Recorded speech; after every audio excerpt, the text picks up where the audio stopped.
ఈ 5 ప్లేయర్స్ అయితే క్రికెట్కి రిటైర్మెంట్ ఇచ్చే ఛాన్సెస్ ఎక్కువగా ఉన్నాయి. 2026లో కొంచెం పెయిన్ఫుల్ అనిపించిన అదే ఫ్యాక్ట్ మామ, ఈ 5 ప్లేయర్స్లో పక్కాగా రిటైర్మెంట్ ఇస్తారు చూడండి 2026లో. అది కూడా T20 వరల్డ్ కప్ అయిన తర్వాత ఇచ్చే ఛాన్సెస్ ఆర్ వెరీ హై. ఆ ప్లేయర్స్ ఎవరు ఏంటనేది క్లారిటీగా చెప్తాను వినండి. Number 1 Mohammad Nabi, Afghanistan player.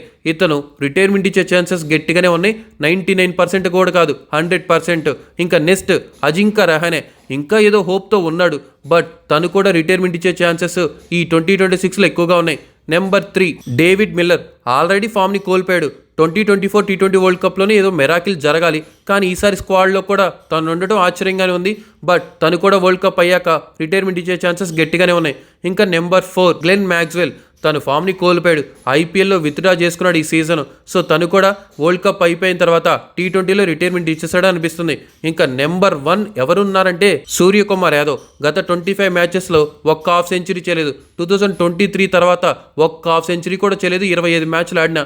So తను కూడా వరల్డ్ కప్ అయిన తర్వాత రిటైర్మెంట్ ఇచ్చే ఛాన్సెస్ గట్టిగానే ఉన్నాయి. అది ఎందుకు రీజన్స్ అనేది ఒక లాంగ్ వీడియో చేశాను, అది చూడండి, మీకే క్లారిటీగా తెలుస్తుంది, ఎందుకంటే స్టాట్స్తో సహా చెప్పా.